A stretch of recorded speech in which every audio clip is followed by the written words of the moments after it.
Welcome to Fab Talk with Trish, prophet, pastor, teacher, CEO of Trish M Enterprises, author, wife, mother, and your podcast host. If you're ready for the word, the way, and the truth, then this podcast is for you. Get ready for another level in the things of God, motivation, inspiration, and empowerment that's going to catapult you to new dimensions. Hold on tight.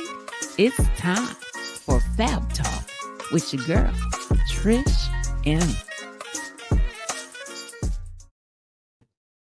Hey, it's your girl, Trish. Hey, it's time for Fab Talk, y'all. And yeah, I got these like Trish M eyewear on. I love them, y'all. If you're watching me live, shout out to everybody watching me live. I'm going to take my little glasses off because they're giving you these little glares and stuff. But I just wanted to show y'all how fabulous I was with these Trish M Tammy eyeglasses. I love them. Y'all check them out on our website at www.shoptrishm.com. So let's take these off. These glasses are amazing. I'm rocking them out today with my queen earrings from shoptrishm.com. If y'all have not shopped my boutique, what are you waiting on, girl? We got fabulous stuff for women from sizes small to a 3X. Shop with your girl, rock with your girl at shoptrishm.com. The store is at 451st Street Southwest right here in Alabama, where you can shop and rock with us as well. I'm super excited to be joining y'all on today. Listen, it's my anniversary weekend, y'all. I's married, okay? But not I's married now. I's been married. I's been married for 22 years to the one and only, my fabulous husband, my pastor, my friend, my baby daddy. You know, he's all of that in the baggage too. Shout out to Pastor Derek Morissette. Yes, 22 years and counting, 28 years total if you're really keeping count of everything, all right? But listen, go ahead and share this broadcast. Start a watch party. Let all your friends know that your girl Trish M is alive. And I'm super excited to be bringing you the word, the way, the truth with Fab Talk with your girl Trish M. Shout out to all my YouTubers, to my Apple podcasters, my Spotifyers. Yeah, I see you. If you are watching listening from Apple Podcasts, do your girl a favor and, bless your girl with a 5-star rating. And if I'm blessing you, you know what I always say, bless your girl back. Give me 5 stars on Apple Podcasts so others can find this podcast. I truly believe that this podcast is helping change the lives of so many people near and far. So thank you all so much for your love. Thank you for your support. I'm ready. Okay. Y'all ready to get into it? I am super excited because we're going to be talking about, well, actually, this is part 2. So if you missed last week's podcast, it was called Watch Your Mouth. And I was given the power of words. That's right.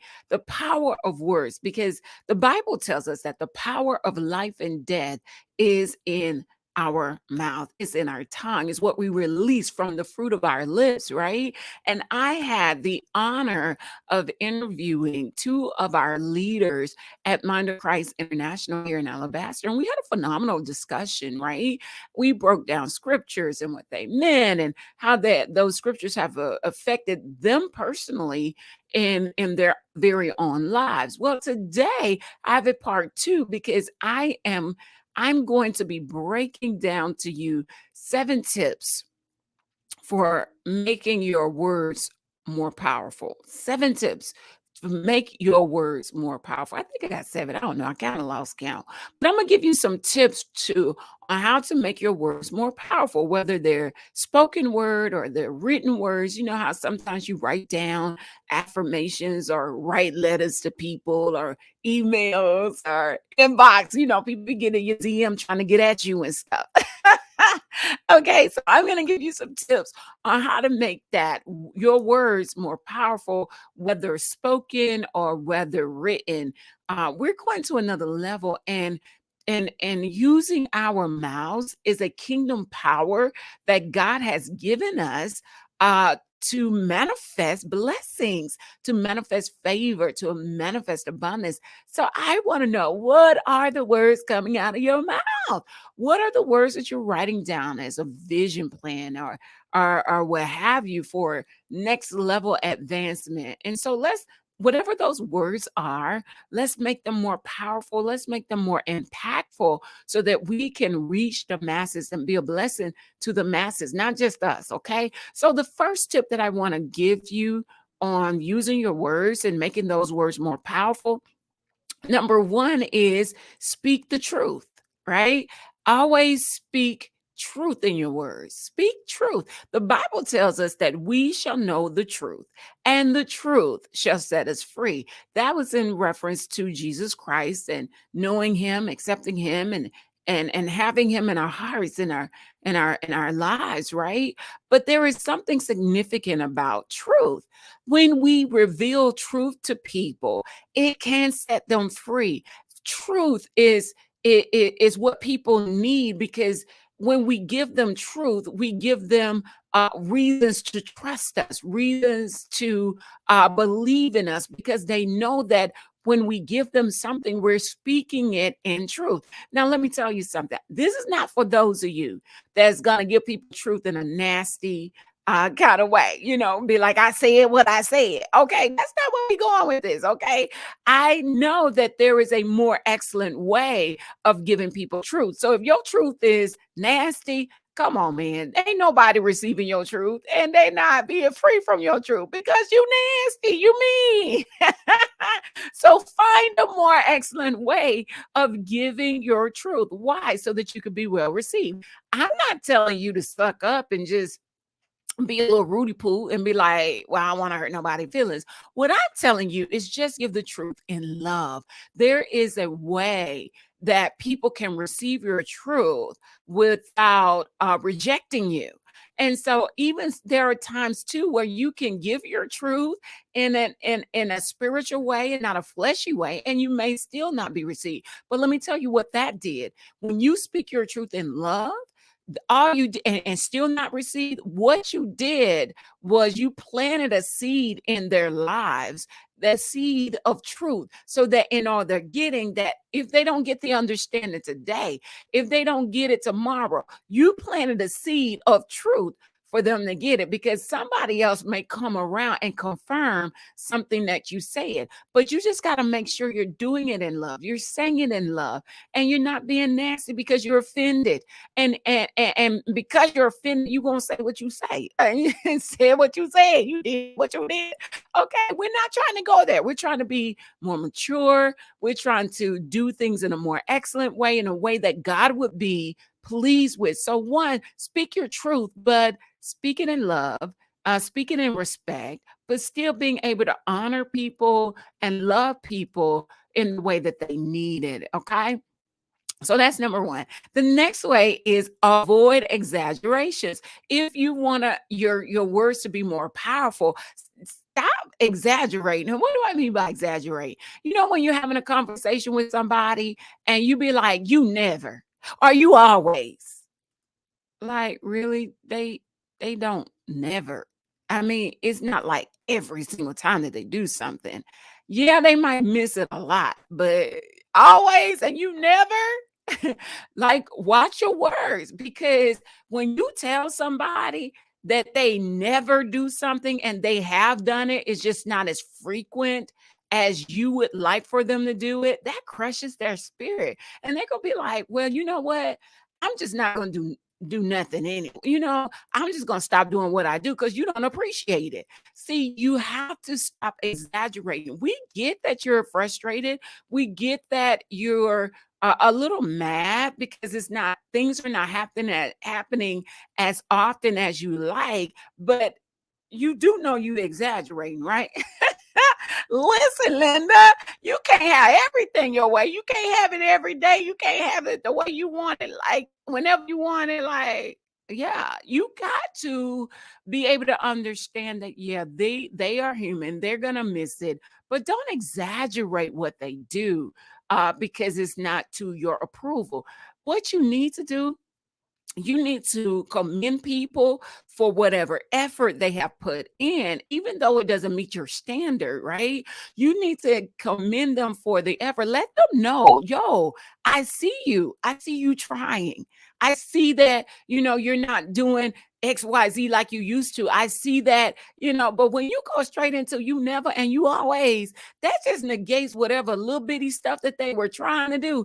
That just negated it. They like, you know what? Just forget it. I'm done. Like, I can't even talk to you. I don't even want to be around you because you don't see nothing that I'm trying to do. So I tell people all the time, especially women that are married and their husband isn't like, you know, going as quickly as they want them to go, or doing things as quickly as they want them to do. I say, baby steps, okay? Because just because you already there, they might need a little bit more time. So baby steps, slow walk with them, like see walk. Hey, see walk them, down to the block to where they need to be, okay? But baby steps, like this is just giving people grace. So stop exaggerating, because when you exaggerate your words, that takes away the power. That takes away the effectiveness of what you're saying, because somebody's not going to receive that because they think otherwise, right? So you can tell your truth, but don't exaggerate your truth, okay? Don't exaggerate the truth, and be patient with folk. All right. Yeah, I'm just saying, Linda, can't keep having, doing what you're saying, what you want to say. All right. So number 3, don't use your words to manipulate others, right? So there is a way that you can talk to people, give your truth without exaggeration. But a lot of times we use our words to try to manipulate people to do what we want them to do. We shouldn't do that. That's not love. Love is not a form of manipulation. Now, I'm not talking about romantic. It doesn't have to be romantic. Like if I want my kids to do something, I don't have to manipulate them into doing it.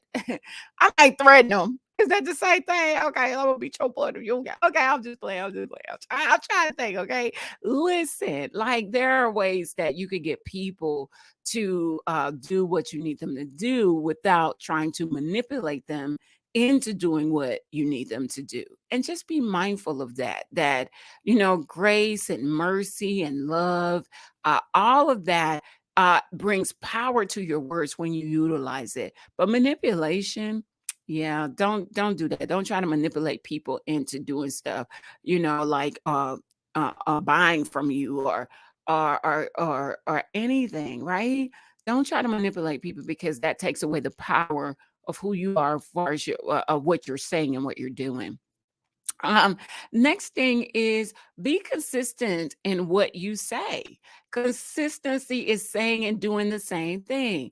Don't waver and go back and forth. And I preached this word one Sunday. I said, God can't bless a wavering mess, right? God can't bless a wavering mess. One minute you here, the next minute you there. One minute you okay with this, the next minute you ain't. One minute you want to be this, the next minute you want to do that. And so God can't bless a wavering mess because you're everywhere, right? And so with your words, you got to mean what you say. You got to say what you mean, but you got to also exemplify it as well. So if you want people to do something, do certain things, then you should already be exemplifying that. So that means that you got to be consistent in not just what you say, you got to be consistent in what you do. So if you don't want people to cuss you out, you stop cussing folk out. Okay, if you don't want people to act a plot fool because they ain't doing what what they want them to, you know what I'm saying, then you can't do it. So when you say something, you got to be able to back up what you're saying with what you're doing. And you can't just expect them to do that. You have to do it yourself. You got to exemplify what you're saying, because there is power in that. God says, don't just be a hearer of the word and not a doer. Don't just be a speaker of the word and you don't do it yourself, right? I can't get on to my kids about having a clean room if my room ain't clean. All right. I'm consistently getting on to them about cleaning their room, but my room is a mess.com. There's a problem with that. There's an issue. So your words will lack power when you're not consistent in what you say. Like if you saying and you want other people to do it, but you ain't consistent in it. So there's no power. People will look at you and be like, you so hypocrite. That's like me getting up preaching the power of saving yourself for your spouse. And I'm single, but I'm not sleeping with such and such. Like people look at like, oh, there's no power behind that. You can't take her word because she doing what she want to do. How she gonna come and tell me? So whatever it is, like you have to be consistent at um at saying and doing, or else it's unfair to whomever you're talking to. It's unfair to them for you to be inconsistent in that way. So if you're gonna say it, then you got to be willing to do it. You got to back that up with your own actions, right? And not just expect somebody else to back it up. Um, the next thing is speak mindfully, right? Mindfulness trains you to be aware of your thoughts and your feelings without judging them so that you can acknowledge that someone else's words or actions have made you feel a certain way, but you don't have to avenge your ego by doing by using words as a defense weapon. And so you're going to be mindful of how you feel. So sometimes, like one of the scriptures that we used last week, uh, was talking about a person that's hasty in words. And the Bible says that if you're hasty in your words, for whatever reason, you're offended, you're hurt, you've been uh, or whatever it is, like the Bible says, do you see a man that's hasty in his words? He said, there's more hope for a fool than for that person. So that means that you're not being mindful of how you feel, like or what it is. You're just hastefully speaking into the atmosphere, which means that you don't care what you say, you don't care how you say it, you're just gonna say it, and you're not being mindful of the other person or even the people that's around. You're not being mindful that you're offended. And in a situation where there is an offense, sometimes you have to step away from the conversation so that you don't be hasty in your words, so that you don't just throw up on somebody. And so a lot of times you have to step away from the situation so that you could come back with a mindful heart, with a mindful mouth, that you're not just going to say what you said. Okay. You're not just going to throw up on somebody. You're not just going to do because of an offense. So we have to be mindful. Be mindful. It When I say mindful, again, this is not about mindful of the person necessarily only. You have to be mindful that you are angry, and it's not wise to speak when you're angry. So you're not just mindful of the person, you're mindful of you. You're mindful that this is not a good time for you to respond. Um, yeah. When you can do that, your words can be so much more powerful when it's time to release. But when you act in that moment, when you react with haste, and it can be so detrimental to to relationships, to can happen in that moment. And so wisdom says, just step away from that and come back when you're more mindful, more considerate, um, and you're ready to release words of wisdom. Okay. Yeah. So another thing is your words can be so powerful when you use them to benefit others, right? So being mindful uh and to benefit others means that, or this one is all about benefiting others. This is when you're releasing positivity into someone else's atmosphere. You're telling them, "Oh, you look so cute today. I love your hair. You know what you said, what you did really blessed me." When you use your words to sharpen someone, that's so powerful. That is such a blessing. And that's a seed that as you bless others, that you in turn will be blessed. Somebody will come along and bless you. And so use your words to benefit other people and to let them know something simple as they look nice or they smell nice, okay? Or something that they did really, really, really bless you in some kind of way. So you want to use words as a seed to sow into somebody else's life to possibly make their day because you never know what somebody is going through. And just one word from you, one compliment, one suggestion of hope uh, can change their day, can change their minds, and can help them just go from one level to another. So use your words to be a benefit to others because it's so powerful when we do that.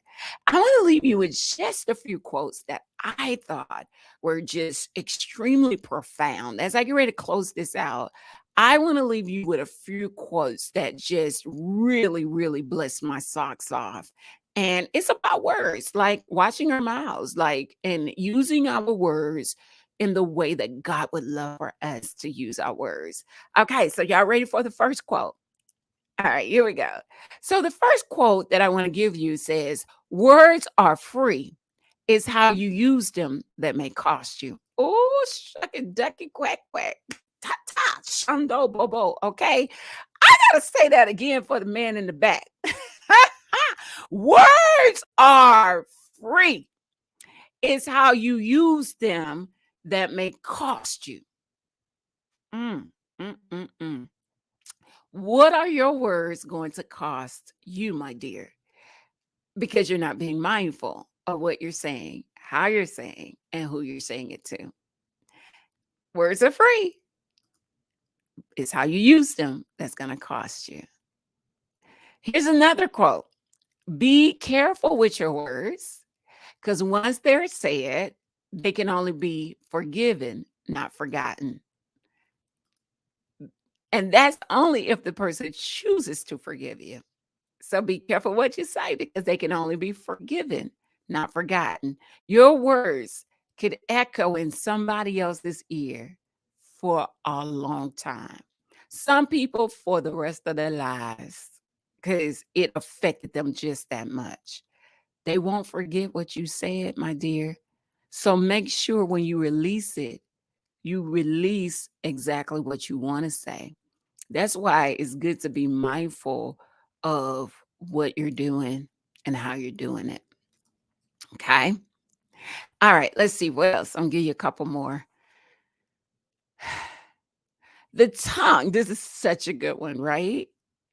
The tongue has no muscles, but is strong enough to break a heart. My God, today. Okay, that's so good. That's so yummy, y'all. Listen to that again. The tongue has no muscles, but is strong enough to break a heart. My God, you know, that's powerful. That's powerful. Whose heart will you break by simply not being mindful of your words? That's what we're trying to avoid right there.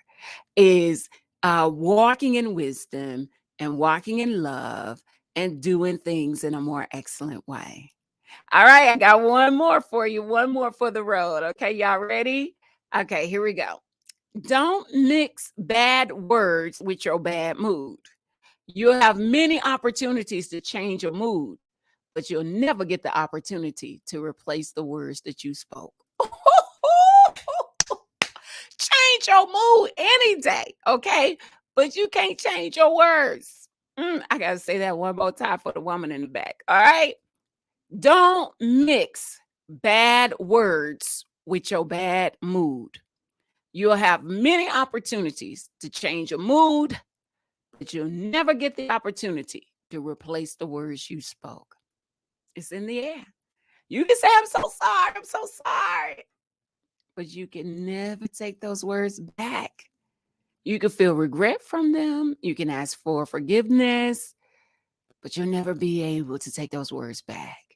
The Bible says, from the abundance of the heart, the mouth speaks. We don't just speak. We speak just because something is in there. And sometimes it takes a hard pressing situation for it to come out because we don't deal with it. Wow. Say la. All right, y'all. Oh, this was yummy to the tummy. It was good in the hood. All right. I got to get out of here because, your girl about to get on the road with the man of her dreams. Come on. Let's go. Let's do this. But I really had to sow this seed into your life so that I could bless you. And look, this for me too, because I got to check myself before I wreck myself. We are all walking in our fleshly body, and we have to make sure daily that we cause our flesh to come under subjection to the spirit. Okay, so that we could do it God's way and not by flesh. All right, y'all. I love y'all. Thank y'all so much for tuning in. Share this broadcast. Tag somebody that needs to hear all the good in the hood that I just released to y'all, okay? Tag somebody. And don't forget to give me a 5-star rating on Apple Podcasts so I can reach more and more people. Okay? I'll see y'all on next week. God bless. And don't forget, watch your mouth. Thanks for tuning in to Fab Talk with Trish. Do your girl a favor. Share this broadcast on all your social media platforms. Invite a friend to tune in. Help this podcast reach the nation. We all need Jesus, y'all. You sharing this broadcast helps me to reach the masses. If I'm blessing you, then bless your girl back. Share the broadcast. Give me a 5-star rating on Apple Podcasts. I got work to do for the King, and I need your help. I appreciate you tuning in to this segment. I'm looking forward to rocking with you on the next episode of Fab Talk with your girl, Trish.